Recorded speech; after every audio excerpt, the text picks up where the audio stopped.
Thank you very much. So I am the happy finish. I'm the last person this evening. This is very exciting. What's very weird is this is a whole evening of people watching PowerPoint presentations. The sort of cliche of PowerPoint presentations that they're endless sort of slides of sales info and that sort of thing. If we can hit the first slide. That's not what I was expecting. It's not even fit. Oh, there it is.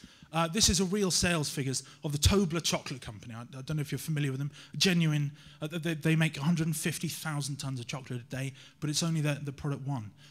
You may be familiar with it. It's triangular. They don't make anything, Tobler 2 through 6. Anyway, I travel the world much like Al Gore. This photo is presumably taken in space. But I do it with a more important message. I'm here to talk about misuse of the word literally and how to use it properly.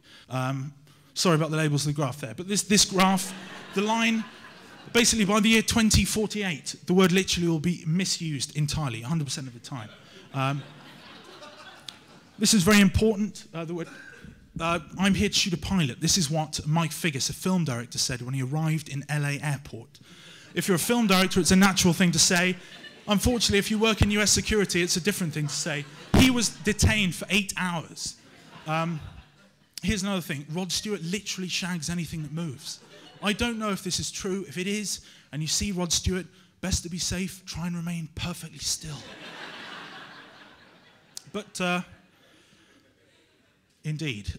Here are some other misuse. I have to be involved literally down to splitting the atoms. That's what Sarah Jessica Parker, the skinny horse-faced one from Sex and the City, said about her new clothing line. This is a commentator. When Nadal meets a qualifier, he tends to literally steamroller them.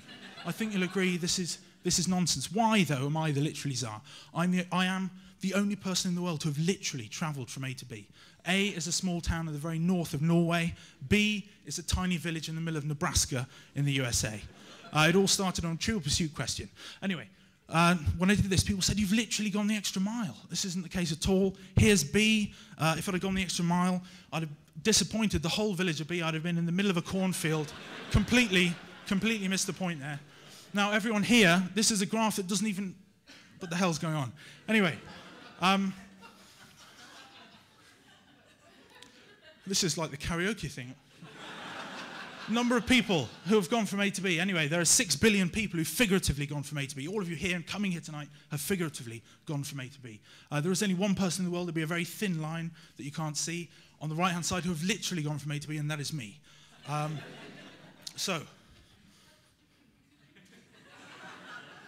the proper definition of the word literally is, in the direct word-for-word sense, with neither idiom nor metaphor. Unfortunately, there's another definition that occasionally appears, which is really an intensifier. It's entirely incorrect. Now, what I'm doing is lots of things literally to stop this happening. You'll notice here, I've literally added insult to injury.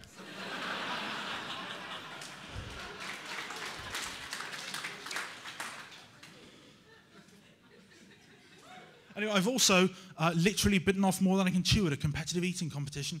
You'll notice here we are lined up on one side of the table.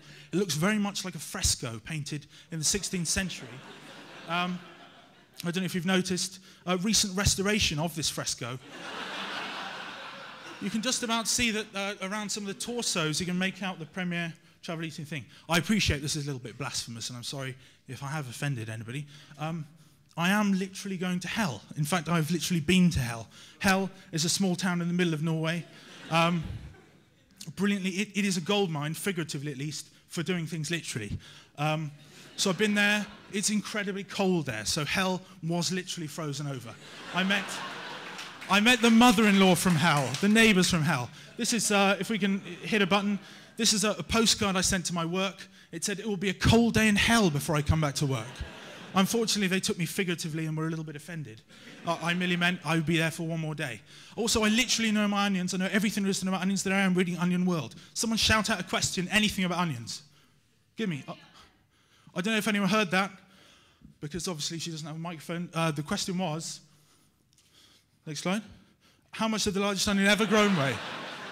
And the answer, if we hit the button again, is 10 pounds and 14 ounces, phoned by Valerie Thraup of Sills in Lancashire. How did I know she was going to ask that? Fantastic. Thank you. Thank you for that question. Anyway, my plan is that we'll hit this time. Everyone will have seen this slideshow of mine. We'll get down to 0 of the incorrect use of the word literally, and all will be well.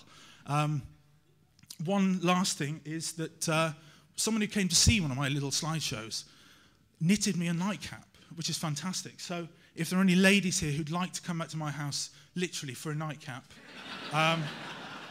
my wife will be there as well. It could be a little bit awkward, but that would be fantastic.